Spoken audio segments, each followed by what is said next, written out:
A girl who's a walking disaster, literally, since her touch brings catastrophic bad luck, meets an undead guy who can't seem to die no matter how hard he tries. They're a chaotic duo on a seemingly impossible quest for his death. In the finale of her favorite manga, Fuuko, plagued by a cursed body that thwarted her high school romance dreams, stands on a bridge ready to leap. But a muscular, shirtless, white-haired man tries to stop her by literally walking into her protection knife. Despite his coughing up blood, he's unfazed. He realizes she's actually scared of dying and moves her to safety, only to be hit by a train as the bridge crumbles under him. Huh?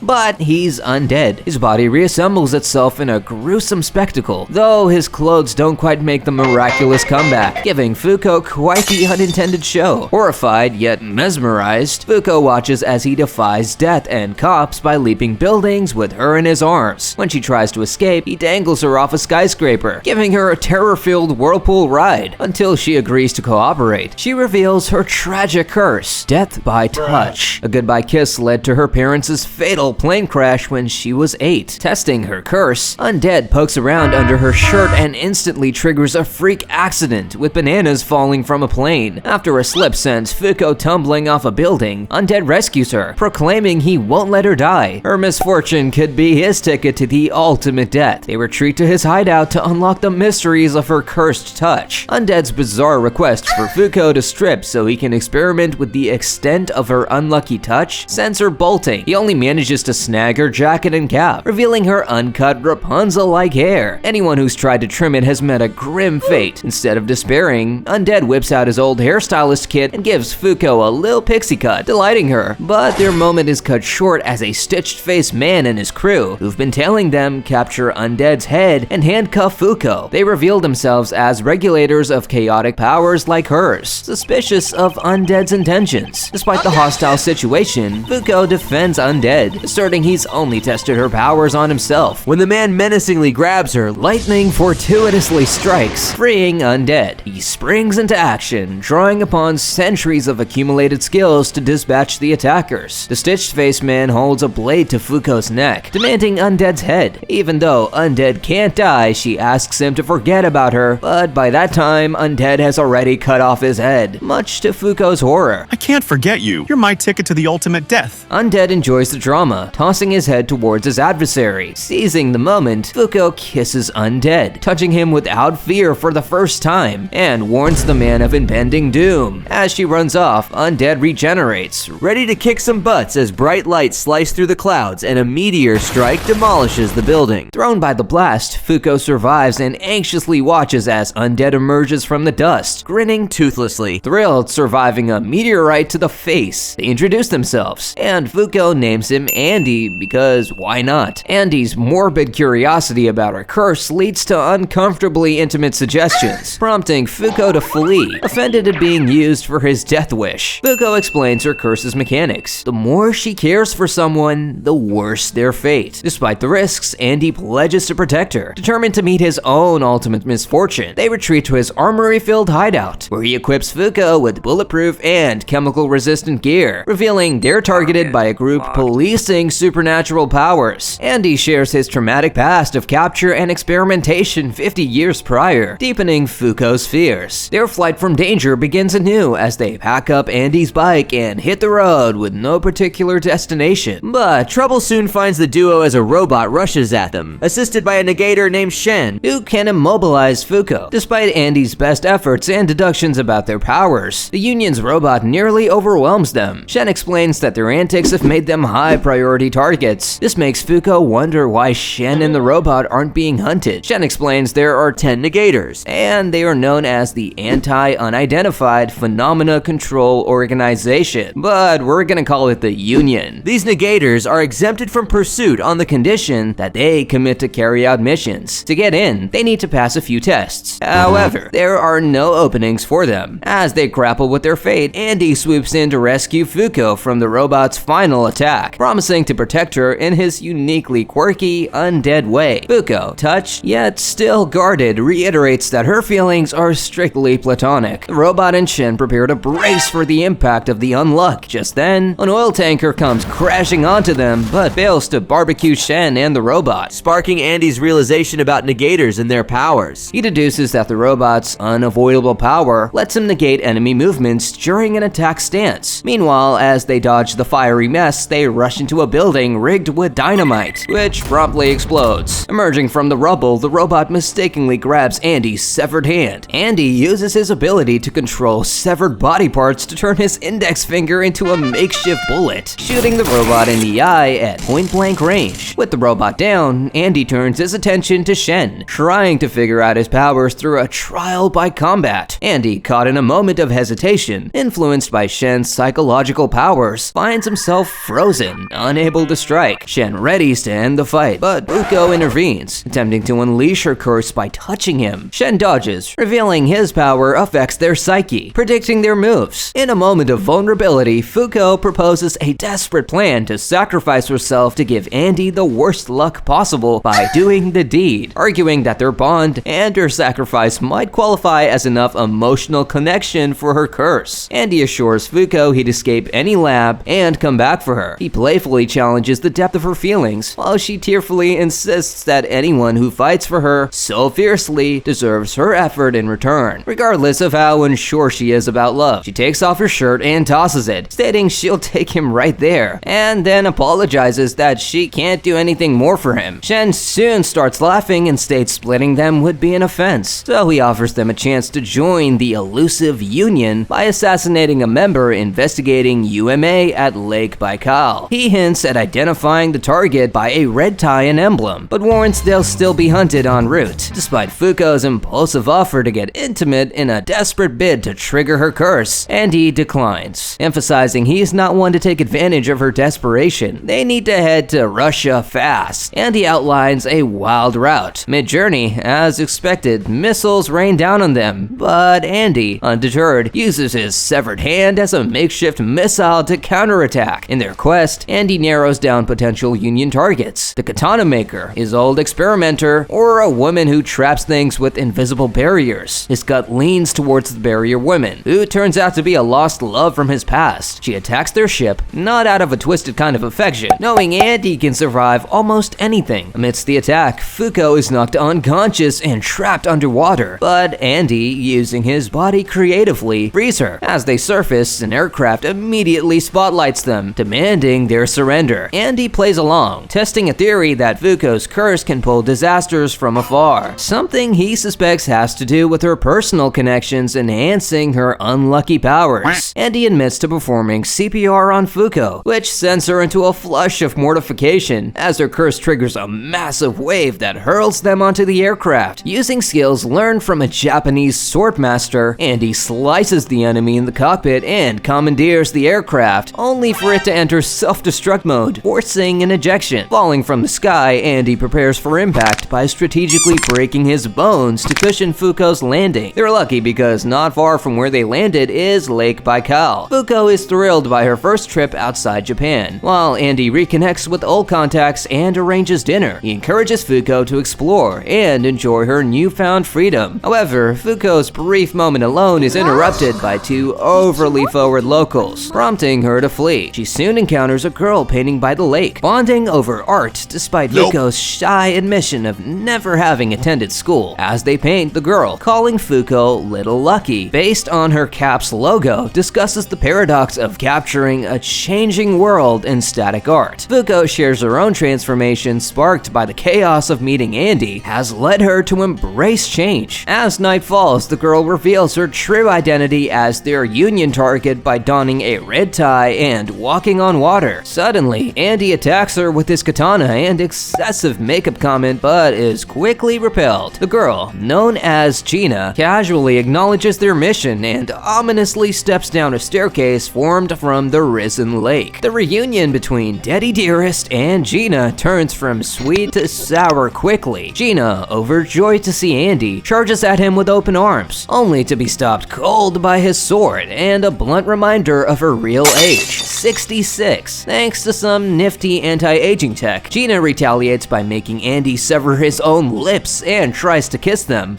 but they disappear. Gina, undeterred by Andy's grenades and flashbangs, continues her assault while lamenting that Shen has laid his hands on her beloved Andy. Her powers, rooted in keeping things unchanged, including her appearance, backfire when Andy calls out her cakey makeup and sagging features to her fury. Gina's frustration boils over when she learns Fuuko survived an attack she orchestrated. In retaliation, Gina morphs her hat into a circular saw, ready to finish the job. However, Andy bites into a grenade and deliberately decapitates himself. His unconventional tactic allows him to regenerate from the ensuing bloodbath, which also exposes Gina's barriers, revealing her power to negate changes in form, named Unchange. Fuuko runs to catch Andy's falling head and grabs him before he touches the ground. Andy regenerates through Fuuko's shirt, making Fuuko cling to his back. When Gina sees Fuuko press her girlies onto Andy's back, she pops a nerve in rage.